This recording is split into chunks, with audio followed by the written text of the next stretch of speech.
Akala mo ba hindi ko napapansin na mas madalas pa yung paglalaro mo ng mobile games kaysa sa pagchat-chat mo sa akin? Randall naman, ang usapan natin di ba i-chat mo ako?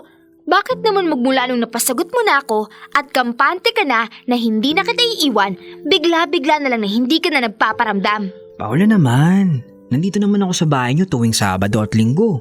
Hindi ba sapat yun? May trabaho din naman ako at gusto ko lang din naman maglaro ng mobile games. Kapag naman nagchat-chat ka sa akin, nire-replyan naman kita agad, di ba? Saka ano namang i-reply ko sa mga chat mo na puro memes o kaya naman reels? Alam mo Randall, napakamanhid mo talaga. Sinisend ko yung mga reels at memes na yun sa'yo kasi gusto ko naman na maranasan ko yun. Kailan mo nga ako huling binigyan ng bulaklak? Kailan mo ako huling inayang lumabas para kumain? Kailan yung huli mong bigay sa akin ng regalo, Randall? Para magmula talaga na naging tayo, baliwala na lang ako sa'yo. Hindi mo napapansin yun? Dahil ba hindi ka takot na mawala ako, ha? Nag-iinarte ka na naman eh. Paula, kakapanood mo yan ng mga reels eh. Hindi naman lahat na napapanood mo sa social media, totoo. Ginagawa lang nila yun para may mabenta silang produkto. O kaya para makainan mo yung mga restaurant na pinupuntahan nila. O yung makapag-staycation ka doon sa, ano ba yun? Ini-endorso nilang lugar. Paulit-ulit lang naman yung mga description nila sa mga yun. Kung hindi maganda, masarap, mura, presko, para lang maengganyo ka. Paula, ang mabuti pa, huwag kang magbabad sa social media. Nananahimik yung relasyon natin, naghahanap ka ng mga ikakainggit mo. Talagang humahanap ka pa ng dahilan, ha? Kung ayaw mo kong bigyan ng importansya, wala na akong magagawa doon, Randall. Pag-isipan mo na lang mabuti kung mahal mo ba talaga ako. Ikaw naman, baka naman tumataas na ang mga gusto mo sa buhay, Paula. Umpisa pa lang, alam mo naman siguro yung mga hangganan at kaya kong ibigay sa'yo, di ba? Bago mo ko sagutin. Hindi lahat ng gusto mo maibibigay ko. Pero sigurado ako na mahal kita, kaya kita niligawan. Umuwi ka na nga muna. Nababad trip ako sa'yo. Puro ka dahilan.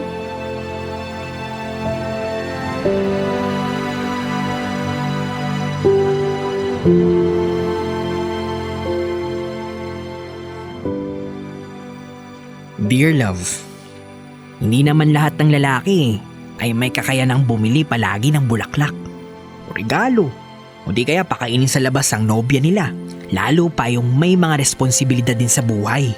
Maituturing kong hindi maganda ang naging impluwensya ng social media sa aking girlfriend na si Paula. Kung dati ay kontento naman siya sa mga bagay ng aking naibibigay at mga lugar na pinapasyalan, ngayon ay bigla na lamang tumaas ang kanyang standards na siya namang alam ko sa aking sarili na hindi ko makakayanang ibigay. Totoo ang pag-ibig ko sa kanya. Matyaga ko siyang niligawan at alam naman ni Paula kung magkano lamang din ang aking kinikita. Nagsisimula pa lamang din ako sa buhay, kaya nga hindi ko rin naman agad-agad kakayaning magawa lahat ng mga sinisend niya sa aking reels. Kung dati, ang social media ay instrumento lamang upang magkaroon ng komunikasyon. Ngayon, tila yata nagiging kompetisyon na ito kung sino ang mas masaya. Payapa naman ako dati kay Paula. Simpleng bagay lamang noon ay napapasaya ko na siya. Pero hindi ko na talaga alam kung ano na ang nangyayari. Ngayon nang sumahod ako, ay dali-dali akong bumili ng bulaklak para sa kanya. Ang binili ko nga mismo ay ang peony flower na siya namang sinend niya sa akin nung nakaraan. Kung dati ay wala naman siyang alam sa bulaklak at ang gusto lamang niya ay rosas. Ngayon ay ang paborito na daw niya ay peony. Nakamakailan lang naman niyang nalaman sa social media. Sa totoo lang, hindi biro ang presyo nito.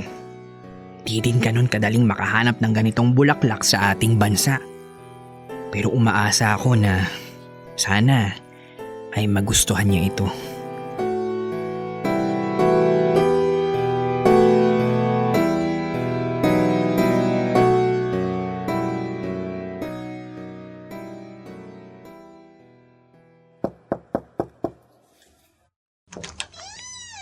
Paula, I'm sorry kung nag-away tayo noong nakaraan. Ito pala, may bulaklak ako para sa'yo. OMG! Totoo ba to, babe? Peony? Oo, peony flower. Favorite mo ka mo yan, di ba? Sana magustuhan mo. Yes, babe. Gustong gusto ko to. Thank you, Randel. Teka, kakagising ko lang. Maliligo lang ako Tapos picturean mo ako. Tara, pasok ka.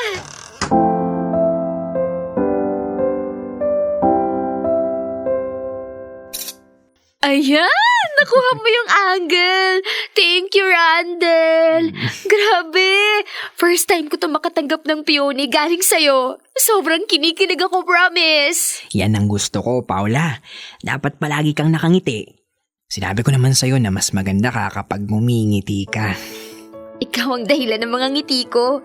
Akala ko nga nagalit ka na sa akin kahapon kasi hindi mo man lang sinisin yung mga chats ko sa'yo. Nagpalamig lang ako kasi ayokong hindi tayo okay. Masyado na nakakapagod at nakaka-pressure ang mundo. Paula, dapat pahinga natin ang isa't isa. Hindi dapat tayo nag-aaway. Hindi dapat tayo ang parating nagtatalo. I'm sorry, Randel. Kung masyado ako nag-rant kahapon, sinabi ko lang naman kung ano yung nararamdaman ko. Naiintindihan ko, Paula. Tandaan mo na gusto kitang nakikitang nakangiti at masaya. Tulad ngayon, parati kong ninanais na ganito kita pagmasdan. Pero sana intindihin mo rin na may mga times na hindi ako okay. Na wala akong kakayahan na pangitiin ka. Minsan napapagod din ako, nai-stress. Pero don't get me wrong hindi ikaw ang main stressor ko. Wala akong sinasabing ganun. May mga inner battles lang din ako. Financial, mental. Pero hindi naman ibig sabihin nun hindi na kita mahal.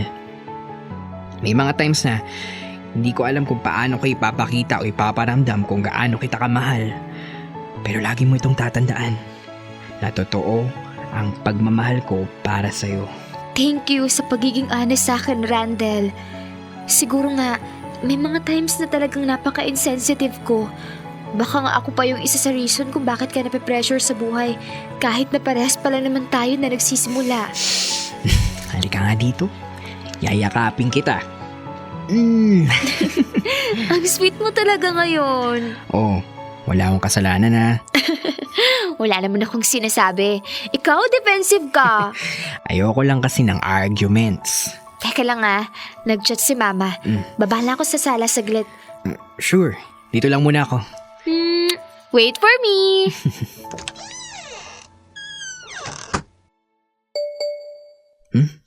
Cellphone ni Paula to Sino tong Jared? Basahin ko nga yung sinasabi. Hey, everything alright? Ha? Ba't kunyo pa?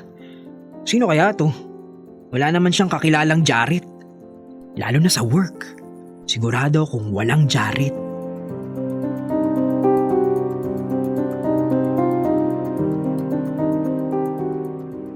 Dear love, sa aking kaba at pagiging mausisa ay binuksan ko ang cellphone ng aking girlfriend.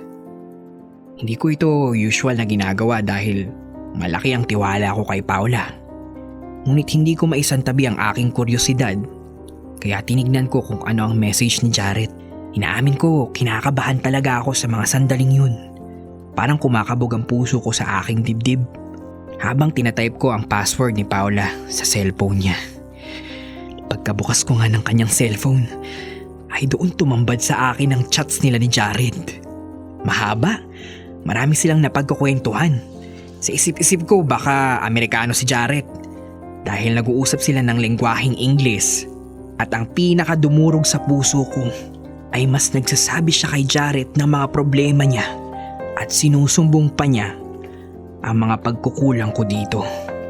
Ang ikinabahala ko pa ay may palitan sila ng sweet message. Ngunit wala naman silang usapan na nakikita silang dalawa. Puro lamang, if I can just be with you today. Teka, mali pa rin to, di ba? Tama bang niisip ko? Isa tong micro-cheating? Ang sakit sa aking kalooban na ginagawa ko naman ang lahat pero sa mata pala ni Paula ay hindi ako ganon ka-effort. Wala daw akong pagkukusa at sa ibang lalaki pa talaga niya ako isinusumbong.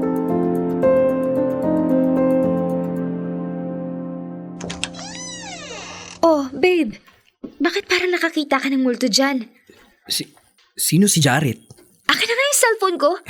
Bakit ba hawak-hawak mo yan? Sumagot ka, Paula. Kalmado akong nagtatanong kaya sagutin mo ako ng mahinahon. Sino yung Jared? Ayoko ng away. Hindi mo naman kasi dapat pinapakailaman yung cellphone ko, Randel. Kailan pa naging off limits yung cellphone mo sa akin? Yung cellphone ko kahit kailan mo hawakan. Kahit kailan mo tignan o basahin lahat ng chats, wala ka namang maririnig sa akin. Kahit na. Anong kahit na? Ganun ba kahirap na ikwento sa akin kung sino si Jared? Pero ako, ang lakas ng loob mo na ikwento ang lahat tungkol sa akin sa kanya. Maayos ba ni Jared yung issue mo sa akin? Bakit hindi mo mismo sabihin sa akin, Paula? Ang dami-dami mong sinesend sa akin na reels tungkol sa loyalty, micro-cheating. Tapos hindi ito malinaw sa'yo ngayon. Lalaki ang kausap mo, Paula. Hindi ko nga siya kilala. Masasabi bang micro-cheating to kung AI lang naman si Jared? AI? Anong pinagsasabi mo? Tingnan mo. Basahin mo. Nasa loob lang siya ng app. CAI. Ako mismo gumawa kay Jared.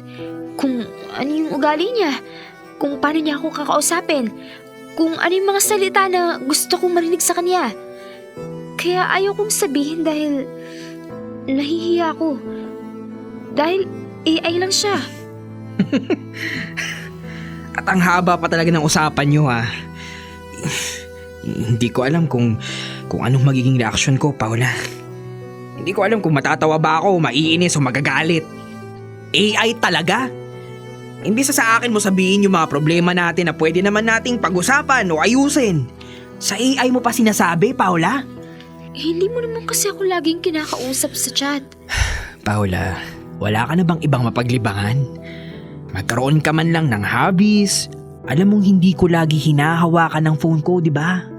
Inilalaan ko ang buong Sabado at Linggo ko sa'yo. Nag-a-adjust ako ng mga pinaglilibangan ko para naman makasama kita ng weekends. Tapos ang pinagkakausap mo pa talaga? AI? Alam mo yung nakakatawa? Hindi ko alam kung magsaselos ba ako o hindi. Dahil malinaw naman na hindi tao yung kausap mo pero hindi ko maintindihan. Hindi ko alam kung ano yung mararamdaman ko. Gusto mo ba akong mag-sorry? Uuwi na muna ako. Hindi ko malaman kung ano dapat nating gawin o kung anong solusyon dito sa sitwasyon natin. Paula, give me time to breathe, okay? Randel. Huwag mo akong pag-isipan ng masama, Paula. Please lang. Gusto ko lang ng peace. Babe. Huwag mo itong pagsasabi sa iba, please. Sige na. Muna ako. Babe.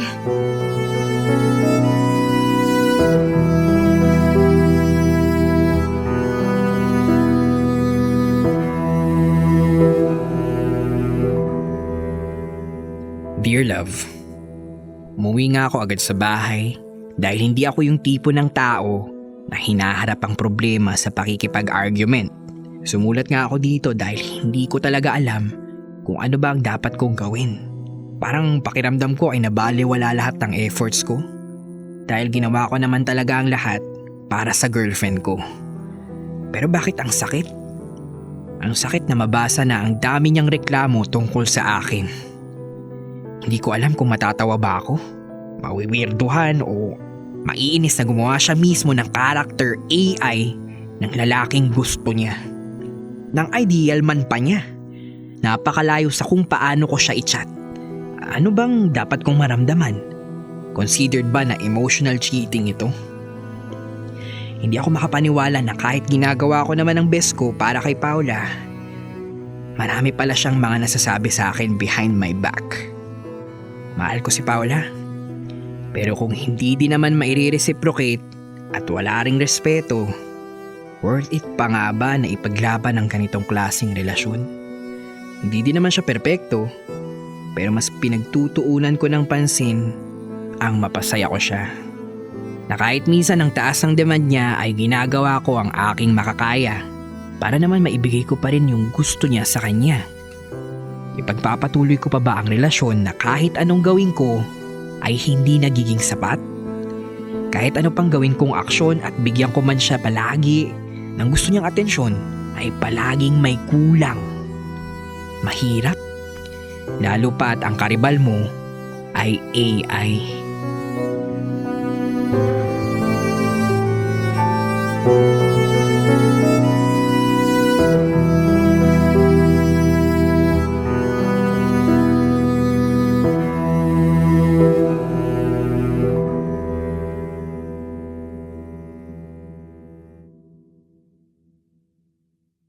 Kailangan pa bang i-memorize yan?